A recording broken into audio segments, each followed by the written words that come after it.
हजरात हजरात हजरात, पूरे इलाके में इतना बम मारेंगे कि इलाका धुआं धुआं हो जाएगा। फिल्म गैंग ऑफ वासेपुर का यह डायलॉग बताने के लिए काफी है कि कहानी किस इलाके की है। अरे कहानी नहीं साहब, शहर बोलिए शहर। शहर धनबाद, जिसके कोयले में लगी आग ने बंदूकों से आग उगलने को मजबूर कर दिया। शहर धनबाद, जहां एक जमाने में दबदबा फहीम खान का भी था और सिंह मेंशन के मालिक विधायक सूर्यदेव सिंह का भी। शहर धनबाद, जिसके सियासत की कहानी वासेपुर और झरिया के बगैर अधूरी लगती है। गॉडफादर का सिक्का जहां चलता था, उस शहर धनबाद में आज क्राइम भी है और क्राइम मिक्स्ड पॉलिटिक्स भी, जहां सिर्फ और सिर्फ कोयला है और कोयला के व्यापार को नियंत्रित करने वाले सिंडिकेट भी। धनबाद के कोयला व्यापार में खिलाड़ी आते जाते रहते हैं, पर सिस्टम वही रहता है, दशकों पुराना। विधायकी बीसी के लिए ही लड़ी जाती है और सांसदी का चुनाव भी। कोयले का रंग भले काला हो, पर उसकी चमक से नेता और सिंडिकेट के कॉलर भी झक सफेद चमकते हैं। सन 72 के दौर से ही धनबाद के कोयले की ताकत इतनी रही कि व्यापारी, लठैत, मजदूर यूनियनों के नेता और गुंडों का रास्ता संसद तक जाने लगा और कैश का फ्लो इतना बढ़ा कि थाने, पुलिस, कंपनियों और पॉलिटिक्स का इकोसिस्टम भी मेंटेन रहने लगा। आज धनबाद का जिक्र बार बार इसलिए भी क्योंकि एक बहुचर्चित हत्याकांड पर कोर्ट का अंतिम फैसला आ गया है। कोर्ट ने इस चर्चित हत्याकांड में पूर्व विधायक संजीव सिंह सहित सभी आरोपियों को बरी कर दिया है। यह वो हत्याकांड है जिसकी जड़ें 1972 में पहलवानी करने झरिया आए सूर्यदेव सिंह को भी छूती है और जिसका संबंध धनबाद के सबसे ताकतवर राजनीतिक घराने सिंह मेंशन और रघुकुल की पीढ़ियों के अंदर तक जुड़ी है। पुलिस, कचहरी और कोर्ट से लेकर धनबाद के स्टील गेट और इलाके में जिस हत्याकांड को पूर्व डिप्टी मेयर नीरज सिंह हत्याकांड के नाम से जाना जाता है। इससे पहले कि हम नीरज सिंह हत्याकांड पर आएं, कोर्ट के फैसले पर पहुंचे, पर कहानी का पहला सिरा तो सूर्यदेव सिंह से ही शुरू होता है। इससे पहले बात बाहुबली विधायक सिंह मेंशन के मालिक सूर्यदेव सिंह की। बात 1950-60 के दशक की है। यूपी के बलिया जिले से काम की तलाश में धनबाद के झरिया पहुंचा 22 बरस का नौजवान लड़का। गठीला बदन, अति आत्मविश्वास से भरे शख्स का नाम था सूर्यदेव सिंह, जो अगले कुछ दशकों तक धनबाद की सियासत का सेंट्रल पॉइंट बनने वाला था। बहरहाल, यह उन दिनों की बात है जब कोयला खदानों का राष्ट्रीयकरण नहीं हुआ था। तब कोयला कारोबारियों से हो रही उगाही और रंगदारी के खिलाफ एक और मजबूत नेता ने पूरे धनबाद में मोर्चा खोल रखा था। उनका नाम था बीपी सिन्हा, माने बिंदेश्वरी प्रसाद सिन्हा। वो सन 1950 में बरौनी से धनबाद आए थे। तगड़ा बोलते थे, कलेजा गजब का था, इसलिए कोयला खदान मालिकों की नजर में जगह बनाने में जल्द ही कामयाब हो गए। कौन? बीपी सिन्हा। खदान मालिकों ने तब बीपी सिन्हा को माइनिंग की पढ़ाई के लिए ब्रिटेन भेजा था। बीपी सिन्हा जब ब्रिटेन से धनबाद लौटे तो Indian national trade union Congress में शामिल हो गए। ब्रिटेन से पढ़ाई करके आए ही थे तो कोयले के इकोसिस्टम से बढ़िया वाकिफ थे, इसलिए कोयला खदानों से वसूली के खिलाफ नौजवानों, पहलवानों की जल्द ही एक नई फौज तैयार कर ली। इस फौज में बलिया से आया वो 22 साल का नौजवान सूर्यदेव सिंह भी शामिल हुआ। बुजुर्ग बताते हैं कि उस जमाने में बीपी सिन्हा का पूरे धनबाद इलाके में ऐसा दबदबा कायम हुआ कि उसकी मर्जी से खदानें चलती थी और बंद भी उनकी मर्जी से ही होती थी। इस बीच बीपी सिन्हा का सियासी सफर भी आसमान छू रहा था। वे 1965 से 1975 तक धनबाद से लगातार एमएलसी चुने जा रहे थे। इधर सूर्यदेव सिंह भी बड़ा नाम होने लगे। सन 64 से 74 तक मजदूर संगठनों में रहकर सूर्यदेव सिंह ने काम से नाम भी कमाया, पैसा और रुतबा भी। यही वजह रही कि सन 77 में सूर्यदेव सिंह जनता पार्टी के टिकट पर झरिया सीट से विधायकी का न सिर्फ चुनाव लड़े बल्कि ठीक ठाक अंतर से चुनाव जीता भी। सूर्यदेव सिंह की जीत से धनबाद में माफिया और पॉलिटिक्स का कॉकटेल शुरू हुआ। झरिया में सूर्यदेव सिंह की जीत के साथ ही एक नया सिस्टम बनने लगा। कोयला व्यापार में नए खिलाड़ी नापे जाने लगे और पुराने का एक उदाहरण देता हूं। सूर्यदेव सिंह की जीत के 1 साल भी नहीं हुए कि 29 मार्च 1978 को बीपी सिन्हा पर लाइट मशीन गन से करीब 150 से ज्यादा गोलियां बरसाई गई। 70 वर्षीय बीपी सिन्हा तब पोते पोतियों के साथ रेडियो पर गाना सुन रहे थे। गोलियों की तड़तड़ाहट के बीच ही बीपी सिन्हा की मौत हो गई। बीपी सिन्हा की हत्या के आरोप बाहुबली विधायक, झरिया विधायक सूर्यदेव सिंह पर लगे। 84 तक आते आते सूर्यदेव सिंह पर हत्या के कुल 17 आरोप थे। 1988 में सूर्यदेव सिंह गिरफ्तार भी हुए, लेकिन वे रिहा कर दिए गए। अगर सूर्यदेव सिंह की राजनीतिक पारी देखें तो 1977 से लेकर 1990 तक झरिया सीट पर उनका बतौर विधायक एक छत्रराज हुआ करता था। दबदबा इतना कि इलाके में उनका ही धाक चलता।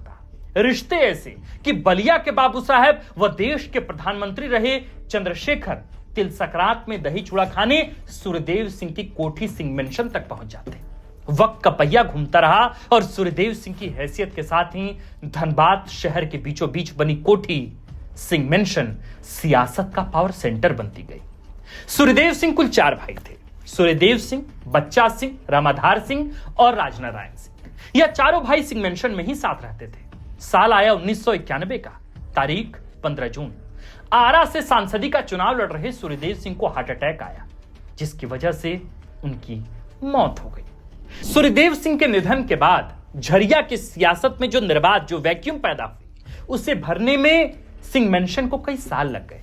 सिंह मेंशन को नया नया चेहरा चाहिए था। 1991 में सूर्यदेव सिंह के निधन के बाद झरिया सीट परिवार के हाथ से निकल गई। सीट पर वापसी कुल 8 साल बाद हुई 1999 में, जब सूर्यदेव सिंह के भाई बच्चा सिंह झरिया सीट से चुनाव जीत गए। बच्चा सिंह के चुनाव जीतने के कुछ ही महीनों बाद से ही परिवार में फूट पड़ने लगी। सत्ता की हनक, कोयला पर वर्चस्व को लेकर विवाद इतने बढ़े कि विधायक बच्चा सिंह ने सिंह मेंशन को अलविदा कह नई कोठी बनाई। सूर्यदेव सिंह के तीसरे भाई थे राजनारायण। उन्होंने भी सिंह मेंशन से दूरी बनाई और नया ठिकाना बना लिया। नाम क्या रखा? नाम रखा रघुकुल। सिंह मेंशन की दीवारें ऐसी दरकी कि परिवार की नींव हिल गई। सूर्यदेव सिंह के निधन के बाद एक एक कर सारे भाई अलग होते गए। जिस सिंह मेंशन के गॉडफादर सूर्यदेव सिंह की जंग बाहरी दुनिया से ताउम्र होती रही, वो सिंह मेंशन अब अपनों से आंतरिक जंग में उलझा पड़ा था। सूर्यदेव सिंह के निधन के बाद उनके भाई बच्चा सिंह, जो 1999 में विधायक बने झरिया से, उनकी हमदर्दी अपने भाई राजनारायण सिंह से, या यूं कहें कि राजनारायण सिंह के बड़े बेटे नीरज, एकलव्य और गुड्डू सिंह के लिए ज्यादा थी। यही बात सूर्यदेव सिंह की पत्नी कुंती सिंह को पसंद नहीं आई। कुंती सिंह ने सियासत के रास्ते इसका काट निकाला।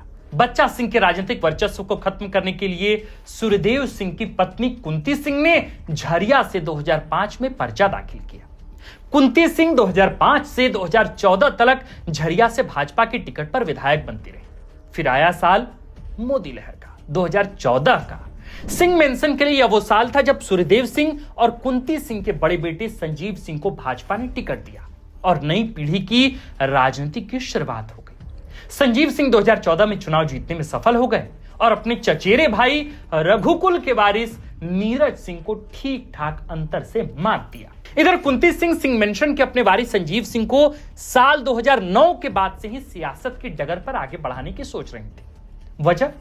वजह पहली तो यही कि सूर्यदेव सिंह की लेगेसी को धनबाद की सियासत और कोयला खदानों तक जिंदा रखना था, और दूसरी वजह यह कि सूर्यदेव सिंह के छोटे भाई राजनारायण सिंह के बेटे नीरज सिंह पॉलिटिक्स में ढंग से सक्रिय हो चुके थे। हमेशा से शांत रहने वाले सूर्यदेव सिंह के छोटे भाई राजनारायण के बड़े बेटे यानी रघुकुल के वारिस नीरज सिंह 2009 में ही नगर निगम चुनाव के रास्ते सियासत में एंट्री मार चुके थे।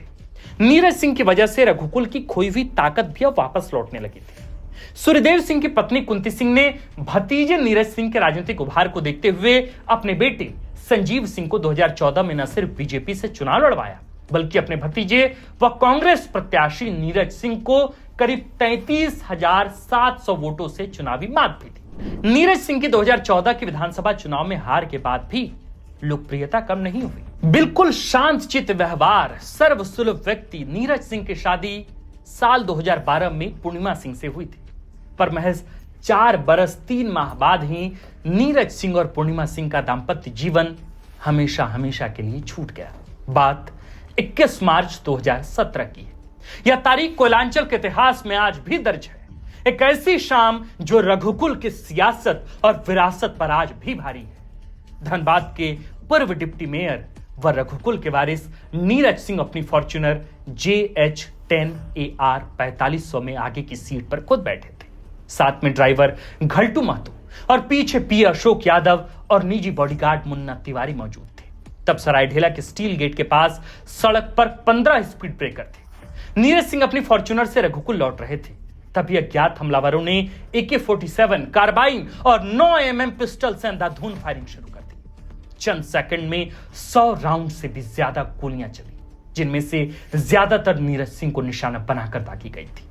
फॉर्च्यूनर की अगली सीट पर बैठे नीरज सिंह को करीब 25 से भी ज्यादा गोलियां दागी गई। धनबाद के बीचों बीच नीरज सिंह की जघन्य हत्या की गूंज तब धनबाद से लेकर यूपी बिहार तक सुनाई दी थी। इस हत्याकांड में आज यानी कुल 8 साल 5 महीने और 5 दिन बाद आखिरकार फैसला आ गया।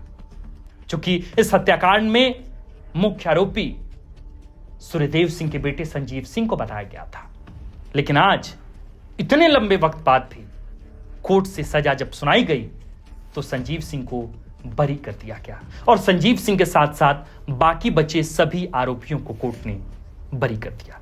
आप इस पूरे मामले को लेकर क्या सोचते हैं? मेरे प्रिय सुधी दर्शकों, आज कुल 9 से 10 बरस बाद नीरज सिंह हत्याकांड पर, चर्चित हत्याकांड पर आज आखिरकार कोर्ट का फैसला आ गया। कोर्ट ने सभी आरोपियों को इस केस में बरी कर दिया है, यानी कि कोर्ट ने नहीं माना कि इस हत्याकांड में सूर्यदेव सिंह के बेटे संजीव सिंह का कोई हाथ था। क्या कोर्ट के इस फैसले से जो दाग संजीव सिंह पर लगी थी, क्या वो दाग अब हमेशा हमेशा के लिए धुल गई है?